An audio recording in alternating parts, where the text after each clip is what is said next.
Hi, I'm Mrs. Wright, and I am the literacy coach over at Maxwell and at Greenfield Intermediate School, and I want to read to you a chapter from one of my favorite books, and that is Tales of a Fourth Grade Nothing by Judy Blume. If you haven't read any of her books, I would recommend it because they're very funny. I'm going to read from you chapter 5 called The Birthday Bash, which is in the middle of the book. So this book is about a little boy named Peter who's in the fourth grade and about his little brother who annoys him, and his name is Fudge. I got used to the way Fudge looked without his top front teeth. He looked like a very small first grader.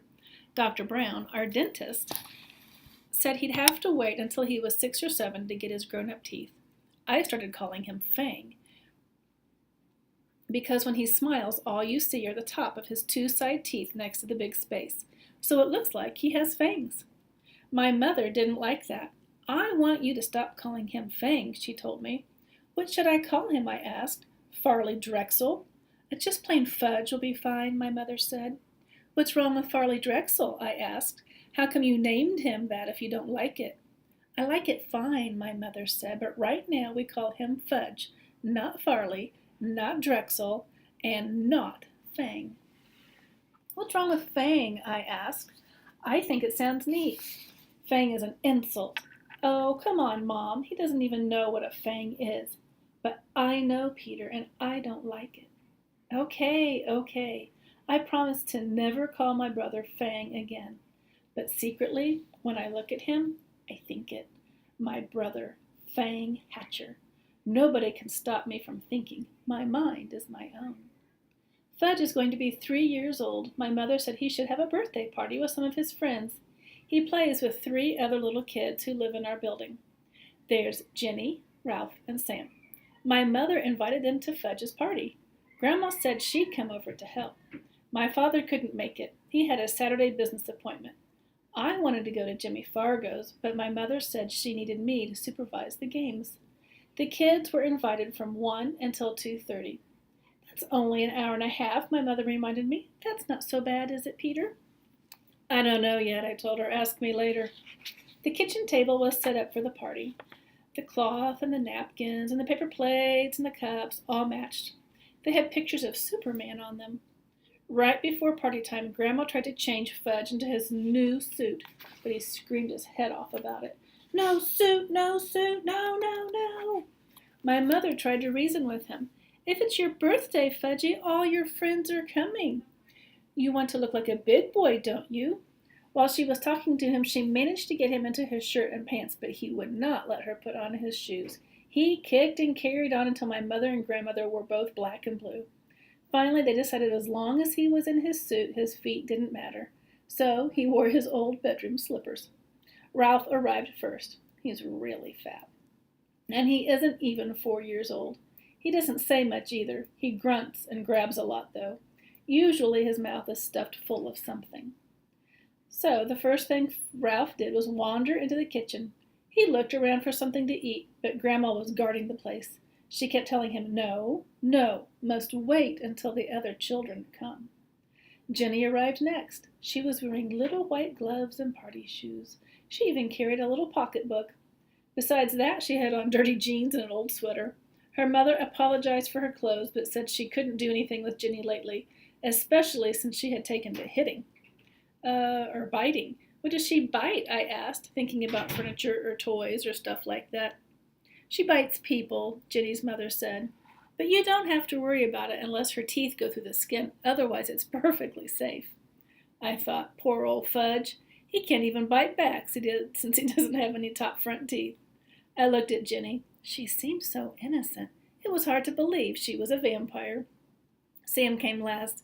He carried a big present for Fudge, but he was crying. It's just a stage he's going through, his mother explained.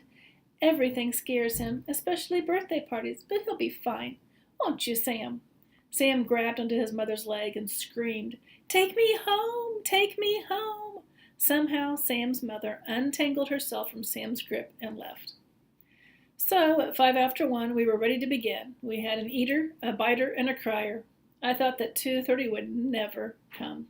I also thought my mother was slightly crazy for dreaming up the party in the first place. Doesn't Fudge have any normal friends? I whispered. There's nothing wrong with Fudgy's friends, my mother whispered back. All small children are like that. Grandma got them seated around the kitchen table. She put on a party hat on each kid's head. Sam screamed, Get it off! Get it off! But the others wore their hats and didn't complain. My mother snapped a picture of them with her new camera. Then Grandma turned off the lights. Uh-oh, what do you think Sam's going to do? And my mother lit the candles on Fudge's cake. It had chocolate frosting and yellow roses. I led the singing of Happy Birthday. My mother carried the cake across the kitchen to the party table and set it down in front of Fudge. Sam cried, Too dark, too dark! So Grandma had to turn on the kitchen lights before Fudge blew out the candles. When he was finished blowing, he reached out and grabbed a rose right off the cake. He shoved it into his mouth. Oh, Fudge, my mother said, look what you did. But Grandma said, it's his birthday, he can do whatever he wants. So Fudge reached over and grabbed a second rose. I guess Fat Ralph couldn't stand seeing Fudge eat those yellow roses because he grabbed one too. By this time, the cake looked pretty messy. My mother finally came to her senses, took the cake away, and sliced it up. Each kid got a Dixie cup, a small piece of cake, and some milk. But Jenny hollered, Where's my rose? I want one too, because her slice of birthday cake didn't happen to have one. My mother explained that the roses were only decorations and there weren't enough to go around. Jenny seemed to accept that, but when Grandma stood over her to help open her Dixie, Jenny bit her on her arm. Well, she bit me, Grandma cried. Did it break the skin? My mother asked. No, I don't think so, Grandma said, checking. Good, then it's nothing to worry about, my mother told her. Grandma went to the bathroom to put some medicine on it anyway. She wasn't taking any chances. Ralph was the first one to finish his food. More, more, more, he sang, holding up his empty plate. I don't think you should give him any more, I whispered to my mother. Look at how fat he is now. Oh, Peter, this is a party. Let him eat whatever he wants. Okay, I said. Why should I care how fat he gets? My mother served Ralph a second piece of cake. He threw up right after he finished it. Me and Grandma took the kids into the living room while my mother cleaned up the mess. Grandma told Fudge he could open his presents while his friends watched. Jenny brought him a musical jack-in-the-box. When you turn the handle around, it plays, Pop Goes the Weasel. When you reach the part of the song about Pop, the top opens and a funny clown jumps up. Fudge loved it. He clapped his hands and laughed and laughed. But Sam started to scream, No, no more, take it away. He hid his face in his hands and wouldn't look up until Grandma promised to put the jack-in-the-box in another room. Fudge opened Ralph's present next. It was a little wind-up car that ran all over the floor. I kind of liked it myself. So did Ralph, because he grabbed it away from Fudge and said, Mine! No, Fudge shouted. Mine! When my mother heard the racket, she ran in from the kitchen. She explained to Ralph that he had bought the car for Fudge because it was Fudge's birthday. But Ralph wouldn't listen. I guess my mother was afraid he might throw up again, and this time on the living room rug. So she begged Fudge to let Ralph play with the car for a few minutes. But Ralph kept screaming it was his car. So Fudge started to cry. Finally, my mother took the car away and said, Let's see what Sam brought you. Fudge liked that idea. He forgot about the little car as he ripped the paper and ribbon off Sam's package. It turned out to be a big picture dictionary, the same kind the Yarbies brought me a couple of months ago. Fudge got mad when he saw it. No, he yelled, no more book. He threw it across the room. Fudge, that's terrible, my mother said. You mustn't do that to the nice book. No book, Fudge said. Sam cried. He doesn't like it. He doesn't like my present. I want to go home. I want to go home. Grandma tried to comfort Sam while my mother picked up the book. She gathered the wrapping paper and the ribbons and the cards together. Fudge didn't even look at any of the birthday cards. Oh, well, he can't read, so I guess it doesn't make any difference.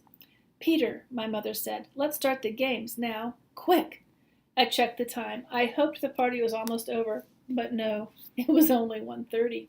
Still an hour to go. I went into my room where I had blown up a lot of balloons. My mother has this party book, and it says 3-year-olds like to dance around with balloons. When I got back to the living room, Mom started the record player, and I handed each kid a balloon. But they just stood there and looked at me. I thought, either the guy who wrote that party book is crazy, or I am. "Show them how, Peter," my mother said. "Take a balloon and demonstrate." Now, Peter's in the 4th grade. I felt like one of the world's great living fools dancing around with a balloon, but it worked. As soon as the kids saw me doing it, they started dancing too. And the more they danced, the more they liked it, until Jenny's balloon popped. That nearly scared Sam right out of his mind. He started yelling and crying. Fortunately, I had blown up 24 balloons. I was hoping they'd dance around the rest of the afternoon. Fudge got the idea of jumping up and down on the furniture. The others liked that too. So instead of dancing with their balloons, that's what they did. And soon they were running from room to room, yelling and laughing and having a great time. Then the doorbell rang. It was Mrs. Rudder. She lives in the apartment right under us. She wanted to know what was going on. She said it sounded like her ceiling was about to crash in on her any second. My mother explained that Fudge was having a little birthday party, and wouldn't she like to stay for a piece of cake? Sometimes my mother is really clever. So Grandma entertained Mrs. Rudder in the kitchen while Fudge and his buddies jumped up and down on his new bed. It was delivered this morning. Fudge hadn't even slept in it yet. So naturally, when my mother found out what they were up to, she was mad. "Stop it right now," she said. "New bed, big boy," Fudge told her. Was he proud? "You won't have a new big boy bed for long if you don't stop jumping on it," my mother told him.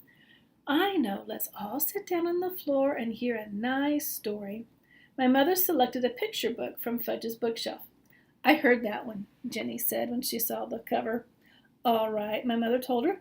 "Let's hear this one." She held up another book. "I heard that one too," Jenny said. I think my mother was starting to lose her patience, but she chose a third book and said, "We'll all enjoy this one, even if we know it by heart. And if we do know it by heart, well, we can say it together." That's just what Jenny did, and when my mother skipped a page by mistake, Jenny was right there to remind her. If you ask me, my mother felt like biting Jenny by that time. When the story was over, it was 2 o'clock and Ralph was asleep on the floor. My mother told me to pick him up and put him on Fudge's new bed while she took the rest of the children back to the living room. I tried and I tried, but I couldn't lift Ralph. He must weigh a ton. So I left him sleeping on Fudge's floor and closed the door so he wouldn't hear any noise. On my way back to the living room, I wished the others would fall asleep too. "Peter," my mother suggested, "why don't you show them Dribble?" "Mom, Dribble's my pet. You don't go around using a pet to entertain a bunch of little kids. Didn't my mother know that?" "Please, Peter," my mother said. "We've still got a half an hour left, and I don't know what to do with them anymore." "Dribble!" Fudge hollered. "Dribble! Dribble!" I guess Sam and Jenny liked the way that sounded because they started to shout, "Dribble! Dribble! Dribble!" even though they didn't know what they were talking about. "Oh, all right," I said. "I'll show you Dribble, but you've got to promise to be very quiet. You mustn't make a sound. You might scare him, okay?" They all said, "Okay." My mother went into the kitchen to chat with Grandma and Mrs. Rudder. I went into my room and came back carrying Dribble in his bowl. I put my finger over my lips to remind Fudge and his friends to be quiet. It worked. At first, nobody said a word. I put Dribble down on a table. Fudge and Sam and Jenny stood over his bowl. "Ooh, turtle," Jenny said. "Yes, Dribble's a turtle. My turtle," I said in a soft voice. "See? See?" Fudge whispered. "They can all see," I told Fudge. "Nice turtle," Sam said. I wondered why he wasn't afraid of the turtle. "What does Dribble do?" Jenny asked. "Do? He doesn't do anything special," I said. "He's a turtle. He does turtle things." "Like what?" Jenny asked. What was with this kid anyway? "Well," I said, "he swims around a little and he sleeps on his rock and he eats." "Does he make?" Jenny asked. "Make?" I said. "Make a tinkle." "Oh, that. Well, sure, I guess so." Jenny laughed. So did Sam and Fudge. "I make a tinkle too. Want to see?" Jenny asked. "No," I said. "See? See?" Fudge laughed, pointing at Jenny. Jenny had a big smile on her face. Next thing I knew, there was a puddle on the rug. "Mom!" I hollered. "Come quick!" My mother dashed in from the kitchen. "What, Peter? What is it?" "Just look at what Jenny did," I said. "What is that?" my mother asked, eyeing the puddle. "She made on the floor," I said, "and on purpose." "Oh, Jenny," my mother cried, "you didn't." "Did too," Jenny said. "That was very naughty," my mother told her. "You come with me." She scooped up Jenny and carried her into the bathroom. After that, Mom mopped up the puddle. Finally, the doorbell rang. It was 2:30. The party was over. I could hardly believe it. I was beginning to think it would never end. First, Ralph's mother came. She had to wake him up to get him out of the apartment. I guess even she couldn't carry him. Next, Jenny's mother came. Mom gave her Jenny's wet pants and a baggie.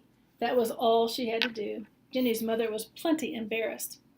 Sam's mother came last, but he didn't want to go home. Now that he was used to us, I guess he liked us. He cried, "More party, more!" "Another time," his mother said, dragging him out of our apartment by the arm. My mother flopped down in a chair. Grandma brought her 2 aspirins and a glass of water. "Here, dear," she said. "Maybe these will help." My mother swallowed the pills. She held her head. 3 is kind of young for a party, I told my mother. "Peter Warren Hatcher," my mother began. "Yes?" I asked. "You are absolutely right." I flopped down next to my mother. She put her arm around me. Then we both watched Fudge work his new Jack-in-the-Box. Later, when my father came home, he said, "How did Fudge's party go?" My mother and I looked at each other and we laughed. Here's a picture of the kids. Oops, wrong way. Here's the puddle that Jenny made. Look how proud she is of herself. And that's the end of chapter 5. If you like this book, I suggest you get it and read Tales of a Fourth Grade Nothing by Judy Blume. Or you might enjoy any of the other Judy Blume books. They're all really, really funny.